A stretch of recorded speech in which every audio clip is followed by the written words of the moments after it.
क्या? देखिए, ये चुनाव होने वाले नहीं थे, लेकिन हमारे जनप्रिय शासक जो हैं नारायण राव साहब, उनका कोविड की वजह से देहांत हुआ है, इसलिए अचानक ये इलेक्शन आए हैं। अब उनका होकर भी चार महीने हो गए, उनका देहांत होकर भी 4 महीने हुआ है। तो हम हमारे तरफ से और हमारे डिस्ट्रिक्ट लीडर्स और हमारे ब्लॉक लीडर सब लोग मिलकर हम सब लोग तैयारी कर रहे हैं, लेकिन अब कब इलेक्शन डिक्लेयर होता है पता नहीं, वो इलेक्शन कमीशन के हाथ में है।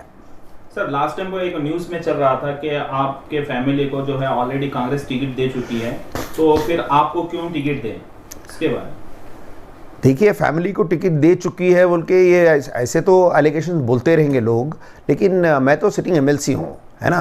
तो मेरा टर्म अब अभी 6 महीने के अंदर एंड हो रहा है, तो इसके लिए मैं भी एक ऐसा एक अपॉर्चुनिटी ऐसे आया था, तो पार्टी के लिए हम भी कंटेस्ट करने रेडी हैं बोल के हम भी दावेदार हैं।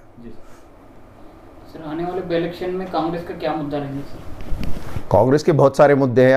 आपको मालूम है कैसा सिचुएशन है हमारे देश में, एक आतंक का माहौल है। किसान एक पिछले 2.5 महीने से बैठे हुए हैं, और ताज्जुब की बात है जो हमारे सरकार को फिक्र ही नहीं है उनके बारे में। तो क्या वो लॉ करेक्ट है गलत है वो दूसरी बात है ना। तो लेकिन उनसे बात करने भी रेडी नहीं है वो। तो ये ऐसा माहौल है, और महंगाई इतनी बढ़ गई है, कभी भी आज तक नहीं था, इतने 70 साल में कभी नहीं बढ़ा था। 90 रुपये पेट्रोल हो गया है, डीजल 80 रुपया हो गया है। उसके वजह से हर सामग्री के दाम बढ़ रहे हैं।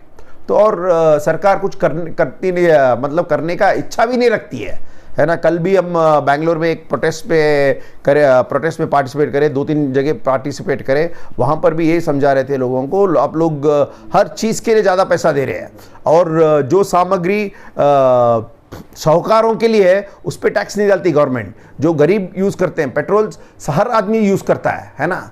हर एक आदमी जिसको पेट्रोल की ज़रूरत है वो यूज़ करता है, लेकिन उस पर ही टैक्स डालते हैं, और बाकी चीज़ों पे टैक्स नहीं कर रही है। तो ये सरकार सिर्फ अमीरों की है, गरीबों की नहीं है।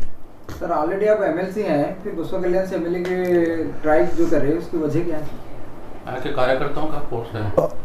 कार्यकर्ता यहाँ के लोग सब, देखिए हमारे को दिसंबर में हमारा इलेक्शन था, हम एमएलसी बन के रहेंगे बोल के सोचे थे, लेकिन यहाँ से बहुत सारे हमारे ब्लॉक से और हमारे पूरे लीडर्स सब लोग फोन करे, सर आपको भी चांस है तो हमको एक प्रबल कैंडिडेट चाहिए, तो आप आए तो अच्छा रहता बोल के बोले। तो उसके बारे में हम भी मना करें, हम बोले ऐसा कुछ करना नहीं है, लेकिन उनका फोर्स ज़्यादा जब बढ़ते गया तो बोले ठीक है हम भी मांगेंगे, देखेंगे फिर हाईकमांड क्या डिसाइड करता है। सर, लोगों की ये भी सोच है कि आप अगर से यहाँ से कैंडिडेट बनते हैं, जीते हैं, तो क्या पूरा आप अपना वक्त बसवा कल्याण को देंगे? 100% मोस्टली जो है बाहर के, यहाँ तक ये कहा जा रहा है कि आप जो है बाहर के बेंगलोर में ज़्यादा रहते हैं, दिल्ली में ज़्यादा रहते हैं, तो बसवा कल्याण को वक्त नहीं दे सकेंगे। नहीं, देखिए ये सब मतलब उसका सवाल ही नहीं उठता। 100% हम बसवा कल्याण को टाइम देंगे, लोगों को भी मालूम है, इसीलिए लोग एक्सेप्ट भी कर रहे हैं हमारे को।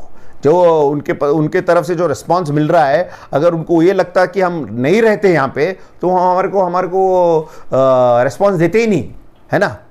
सर, अपोजिशन का कहना है कि पार्टी में डिस्प्यूट है कांग्रेस में, उसके बारे में आपका क्या? अपोजिशन बोलते रहता है, उसके बारे में क्या बोलने का ही नहीं। हम बोलते हैं उनके पार्टी में डिस्प्यूट है बोल के।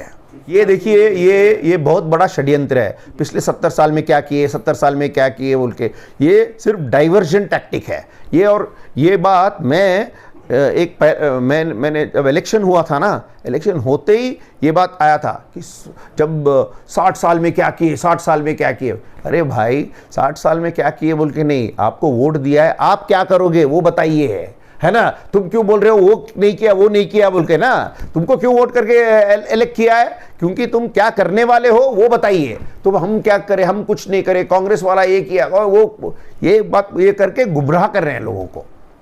सर, 2018 में जिस तरह से जेडीएस और कांग्रेस अलायंस होकर अपनी गवर्नमेंट बनाई थी, तो इस बाय इलेक्शन में बसो कल्याण और मस्की में जो इलेक्शन होने वाला है बाय इलेक्शन में, इसमें जो है बीजेपी और जेडीएस दोनों अलायंस होकर अपना कैंडिडेट उतारना चाहिए, इसके बारे में आपका क्या कहना है? नहीं, इसके बारे में मैं नहीं बोल सकता हूँ, क्योंकि ये सब स्टेट लेवल लीडर्स डिसाइड करते हैं। जब हमारी कुछ कंपल्शंस थे 18 में, फिर 19 के इलेक्शन पार्लियामेंट इलेक्शन थे, उसके वजह से वो अलायंस हुआ था जब लास्ट टाइम जेडीएस के साथ। सर लास्ट टाइम पर जो है एंटी कास्ट इलेक्टर बिल के बारे में सब भी जो है कांग्रेस और जेडीएस दोनों भी जो है काउंसिल में लड़ रहे थे इसको लेकर, लेकिन सडनली जो हो गया कि जेडीएस जो है बीजेपी से जो अलायंस सपोर्ट करके जो है इस बिल को पास करवाया। तो इसकी वो ये क्वेश्चन आप जेडीएस वालों को पूछना है, ये हमारे को पूछे तो गलत होता है। वो कभी भी पलटी मारते रहते ना, है ना, उनका एक स्टैंड, एक ही कंसिस्टेंट स्टैंड नहीं है उनका। तो इसीलिए अब लोगों का भरोसा जेडीएस पार्टी से चला गया है। सर, आप ही के पार्टी के एक बहुत बड़े लीडर हैं सीएम इब्राहिम साहब। हाल ही में जिस तरह से उनके बयानात हमारे सामने आ रहे थे कांग्रेस पार्टी को लेकर के, वो काफ़ी अफसरदा नज़र आ रहे थे पार्टी के हालात से कि उन्हें मौका नहीं मिल रहा है वगैरह वगैरह।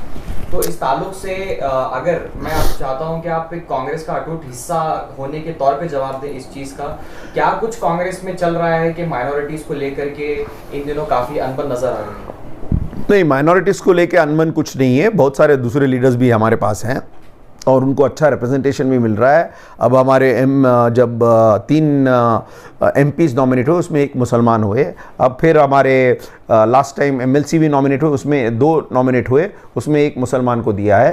तो रिप्रेजेंटेशन कांग्रेस पार्टी कभी भी माइनॉरिटीज़ को देते आई है, उसमें प्रॉब्लम नहीं है। अब CM इब्राहिम साहब बड़े लीडर हैं, ये फिर और एक बार बोलता हूँ, ये इनके बारे में मैं कमेंट नहीं करना चाहता।